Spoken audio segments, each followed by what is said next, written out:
y'all. Hopefully, y'all had a wonderful Thanksgiving. I know I did. I got to spend time with my boys and I got to talk to my daughter. So it was really awesome. And hopefully, yours was filled with a lot of food and a lot of family. Today, I want to talk about some things that I've been going through that in my research I know that it's not unheard of. It's quite normal, but I wanted to talk about it because I know that unless I was doing the research that I've been doing on some stuff, I wouldn't know. Um, I'm going through some things right now that clearly are telling me and my therapist that there's hidden trauma that hasn't come out yet, which quite frankly doesn't surprise me. I mean, when I was first starting to go through this and we had gone through a lot of stuff, um, my therapist said that he feels there's something more, and quite frankly, so do I. Or he said that he wouldn't be surprised if there's more that I've either suppressed or just forgotten about. And I told him then that I wouldn't be surprised either. It looks like some of that's trying to come up. I had a major flashback earlier in the week, I think around Tuesday or Wednesday. I had a, I think it was Tuesday, I had a major flashback that it was Wednesday, that's right, because it literally put me in a fetal position. Um, I've not had a flashback like that in about a year, um, since I started going to therapy and working through everything. Um, I mean, I woke up that morning from a dream that was pretty bad, but I've had worse. But that night before, I had had a flashback that literally came out of the blue. I mean, I know what triggered it. I was thinking of something else that was in the same ballpark and it triggered that memory. But this is a memory that I had dealt with already and had worked through. But it was like the memory was coming up for the first time. So I'm thinking, I don't know yet. I gotta let my brain process it. I don't know if it's part of the same memory, but just part that I may have forgotten, or if it's a different memory. And that's gonna happen when healing with trauma. Um, your brain gets confused and it's hard to differentiate sometimes. But what I'm doing is I'm just letting it come and I'm processing each little memory as it comes. And even if I can't associate it with something specific, like in this case, if it's part of the first memory I dealt with, or if it's a second separate memory, or incident rather, I'm not going to try to force it. I'm just going to go with the memory and then go from there, and then eventually the pieces will come together. But it really took me for a loop because I thought I had dealt with that. Like, oh my gosh, I'd say close to a year by now, that I dealt with that particular memory. And all of a sudden it came up as if it's the first time I was dealing with it. That's what makes us both believe that it's something new. Um, that for whatever reason I didn't remember. That it was either suppressed or I had forgotten about.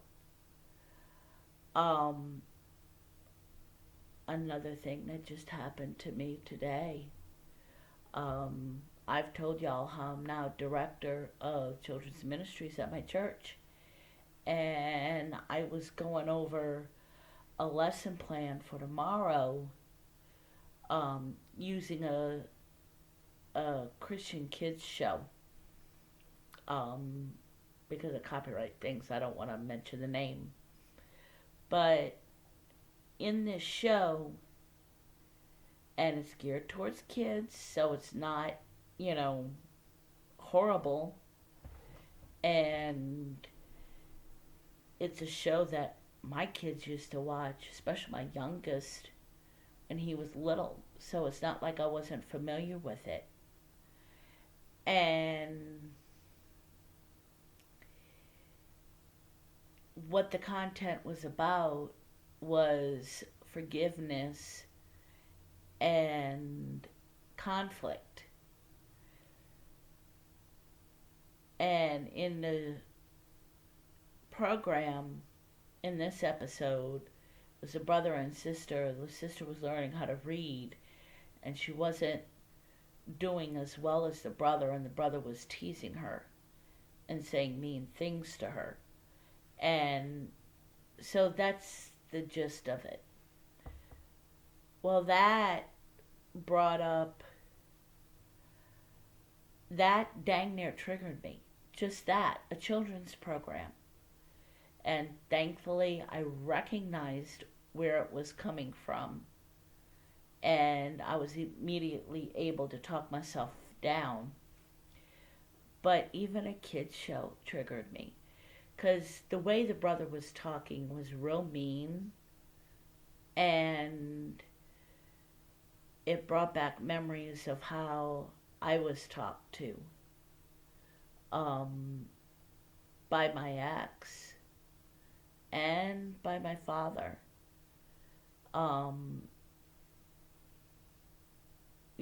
Telling me I don't think, I'm stupid,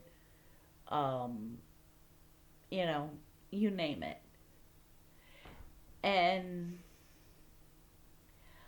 I wanted to talk about how things like that are gonna happen, where even the simplest things might trigger you.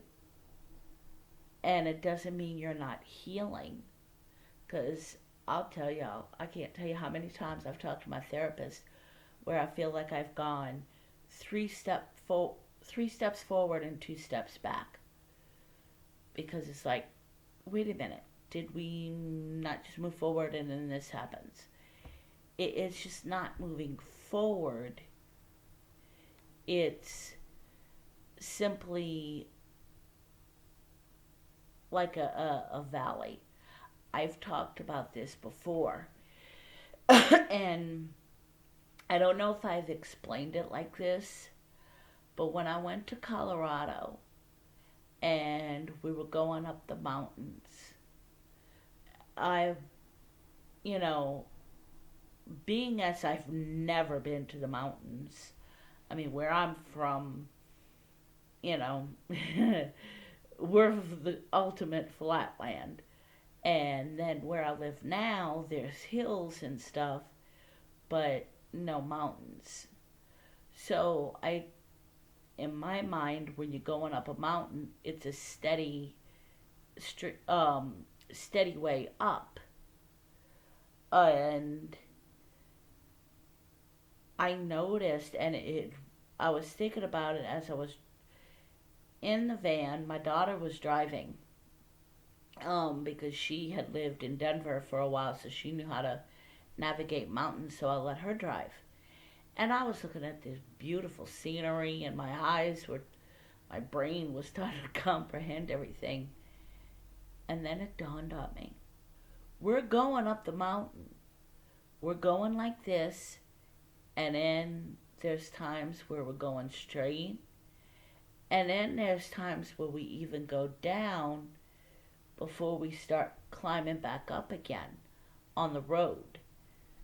And it's just like healing.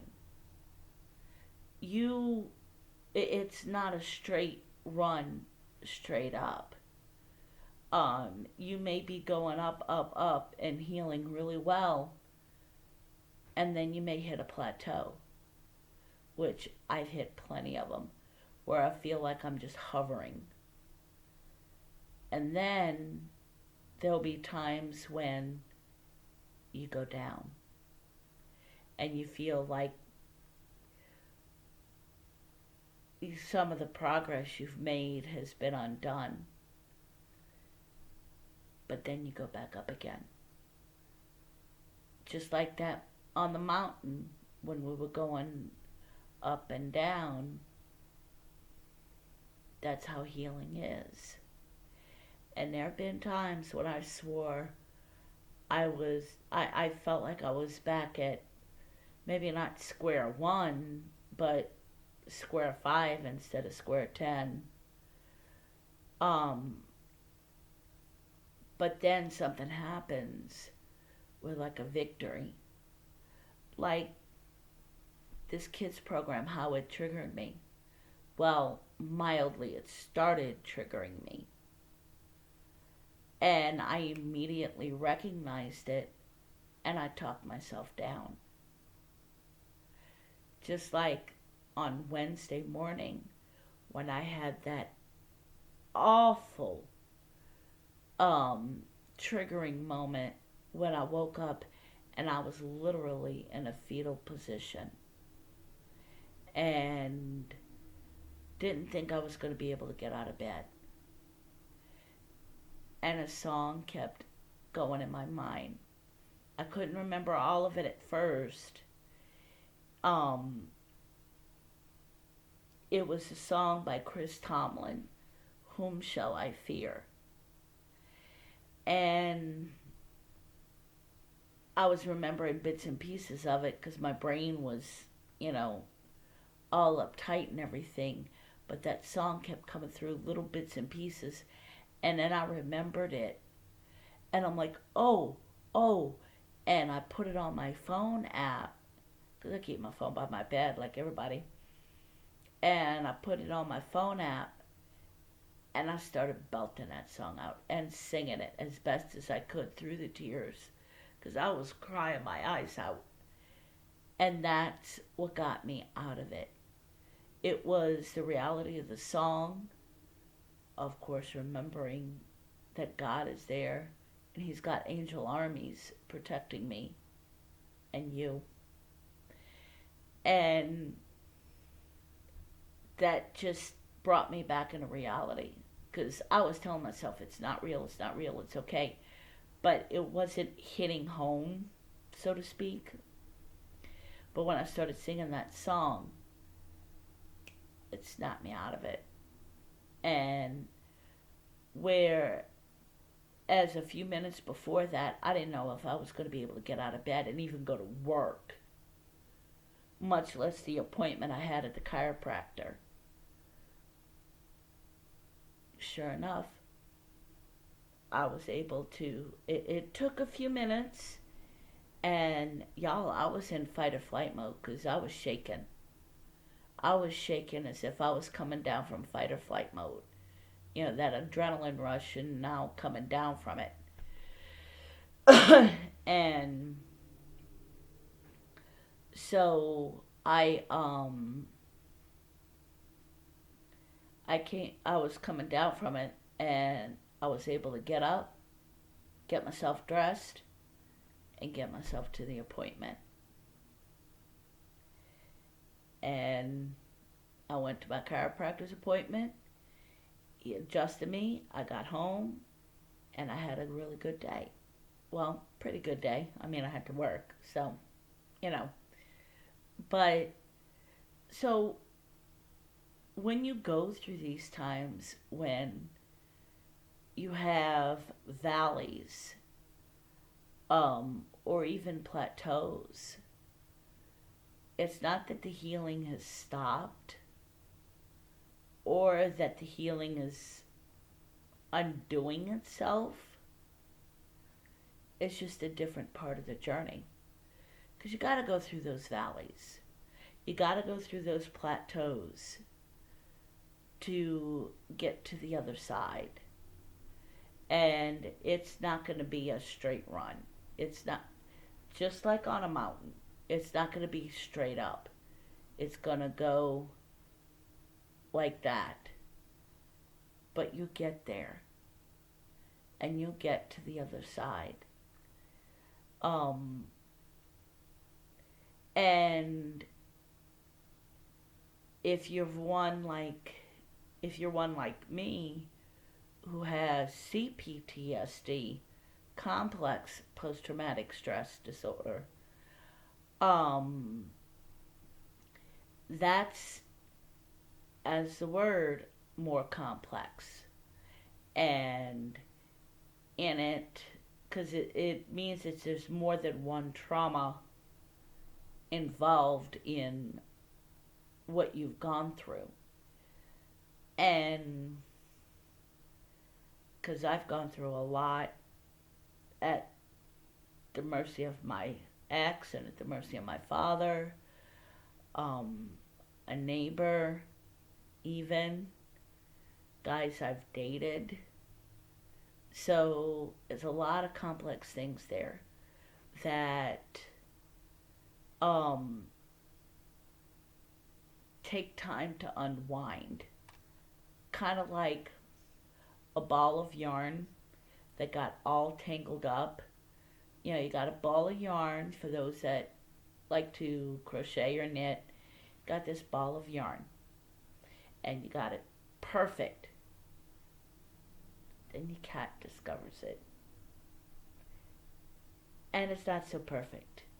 And it's all bungled up in knots and twists and turns and everything else.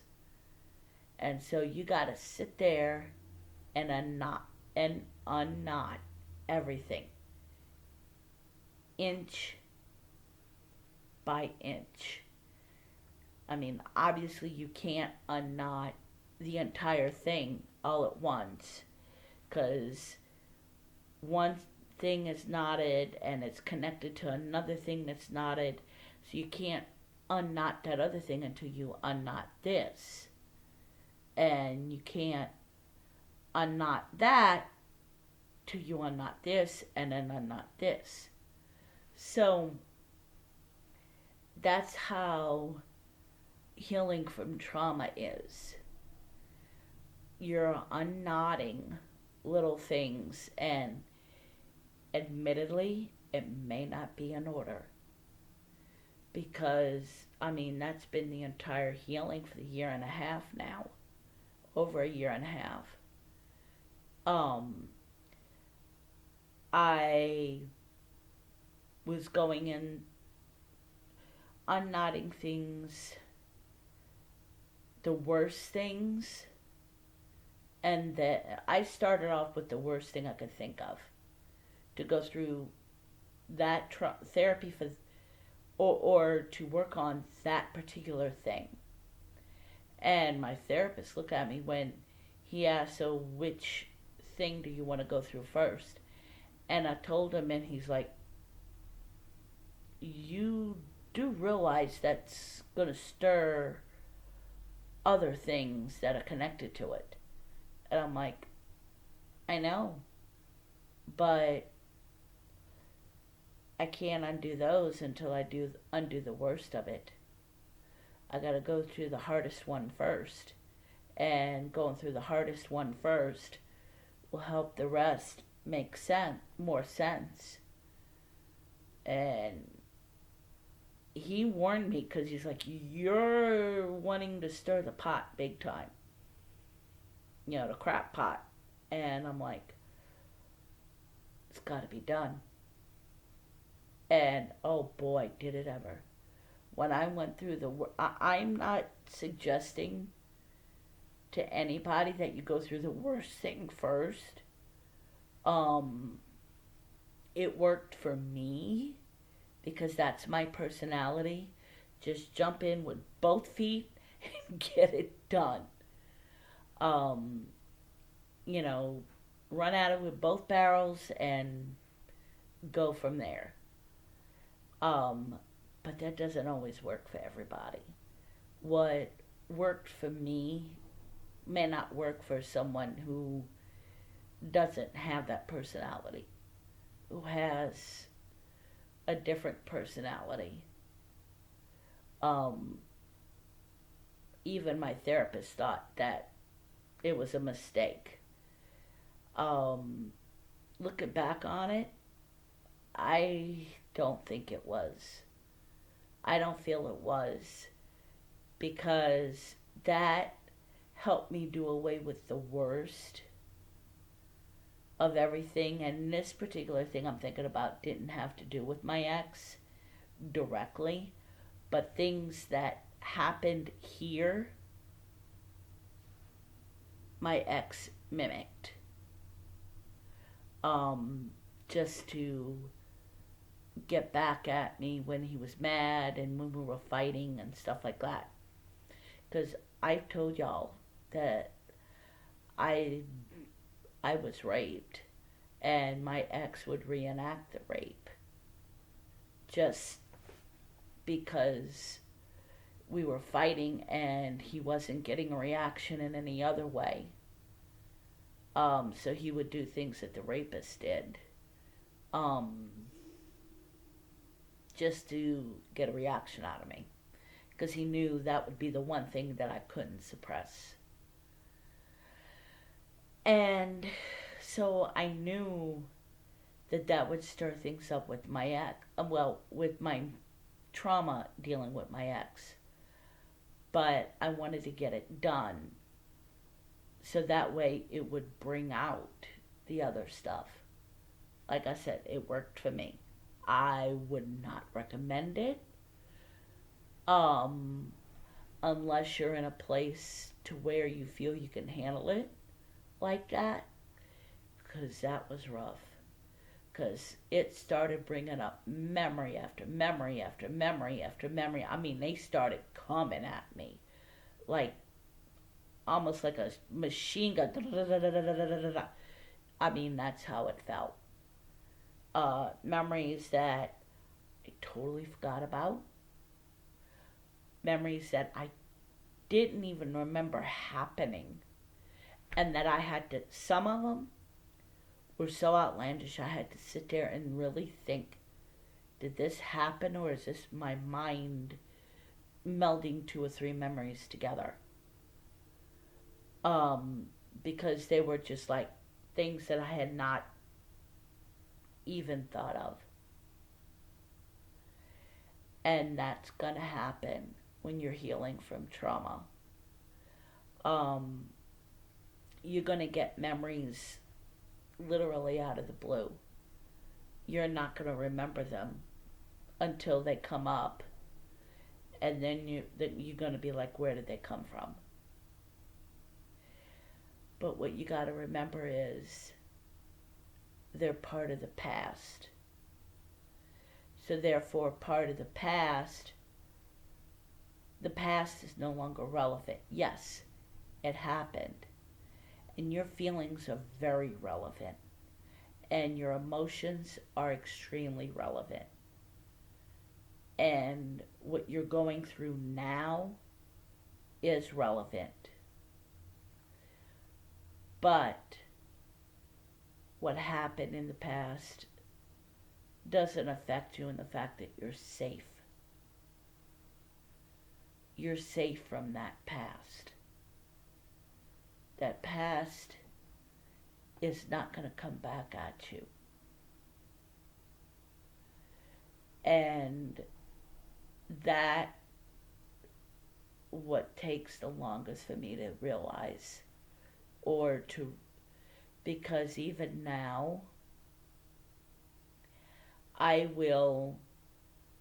don't do it as much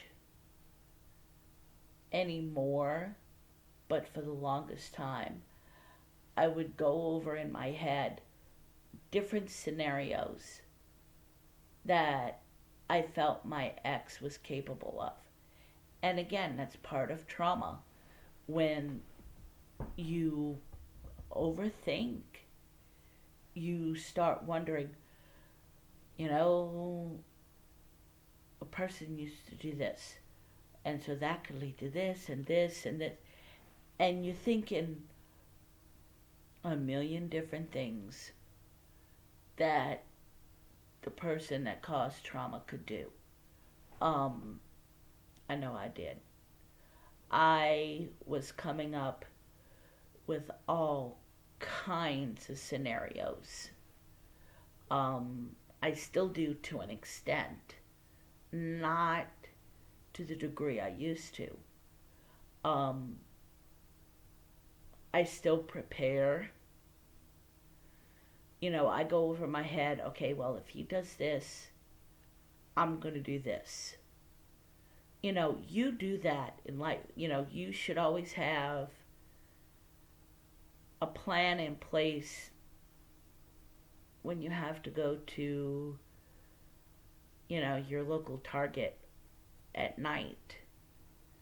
Um, your department store, you have to go at night.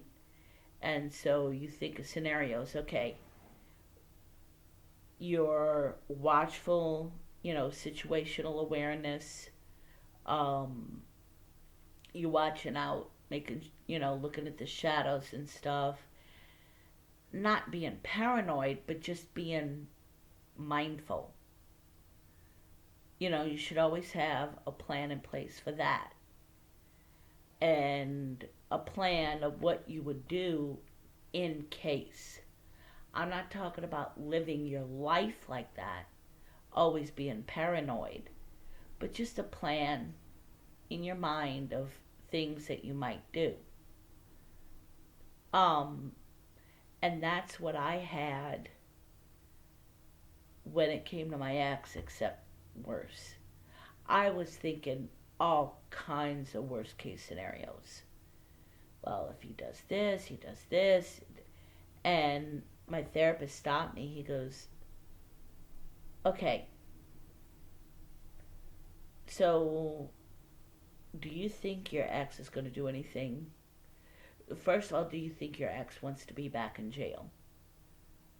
And I'm like, no, from what I have heard, what I've been told, he was definitely not happy in jail. He's not one of those people that would rather be in jail than free.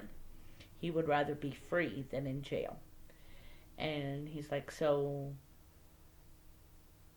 what could he do that could be so bad but yet not land him in jail? And I started thinking about it. I mean, I have a protection order against him. So he's been abiding by that. He at one point was scared to even relay messages to me through our pastor or my pastor because he didn't want it to be construed as him contacting me. And it was a thing about I had some coats of his and he wanted to know if I still had them because he would like them. And so I didn't have a problem with that. But my therapist is like, okay, so he's not trying to get in touch with you directly at all.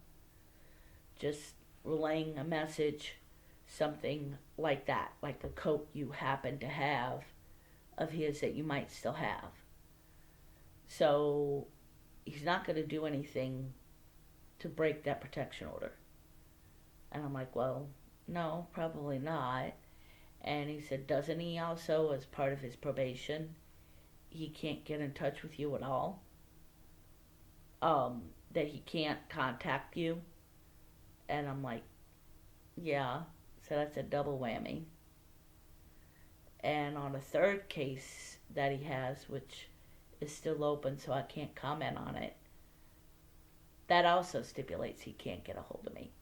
So that's a triple whammy. So if he did just one act of even, let's say, I'm going in my van to go to work or whatever, and he comes up to me to talk to me directly, that's breaking three stipulations. So he's gonna go to jail for quite a while. And he's not wanting to do that. That I know him. And so what my therapist is trying to get me to do is to think clearly. Yes, prepare, because some of the things he's done in the past, I never expected him to do. So you never know. But I don't have to live my life scared out of my mind. And it's like, yeah, got a point. And even now, I'm living in the same place as he and I together. Because he was living here when he was removed, and I have not moved. And my daughter even asked me, so are you going to try to move?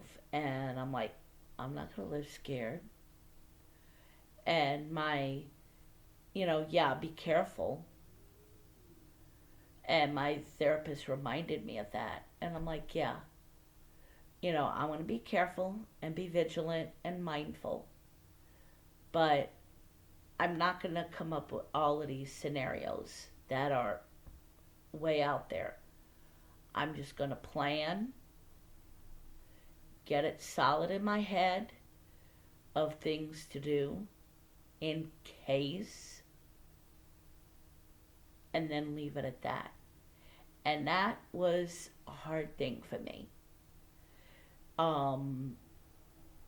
I've, for as long as I can remember, I guess because of the trauma, the multiple types of trauma I've dealt with, I've always had these what if scenarios, planning for 50 million, literally 50 million different things.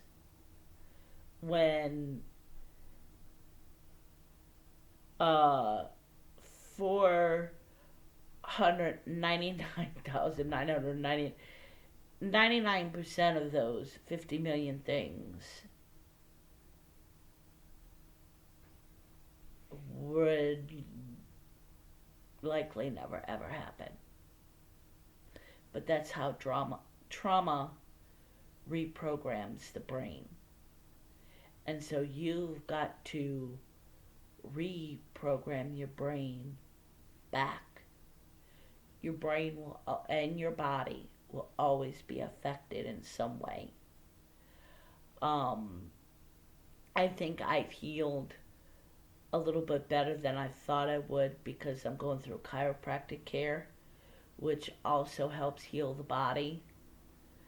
And so, because I'm going through chiropractic care and healing my spine, it's also helping things come up because trauma will go into your bones, literally. For the first several months after everything went down and I was going through therapy, I'd go to my chiropractor for a treatment, normal weekly treatment, adjustment. I'd go through a crying jag because all of these feelings are coming up. And I discovered that it's because the feelings were buried deep in the bones, literally. It's hard to understand and comprehend. I know it was for me. But trauma goes deep into your bones. And when you start healing, and especially if you're healing your body too, my body was affected in so many ways. I was going through weekly adjustments, and my spine was not healing like you would have thought it would have by going on weekly adjustments. I was healing, but it was very, very slow while I was going through the abuse with my ex. My ex leaves,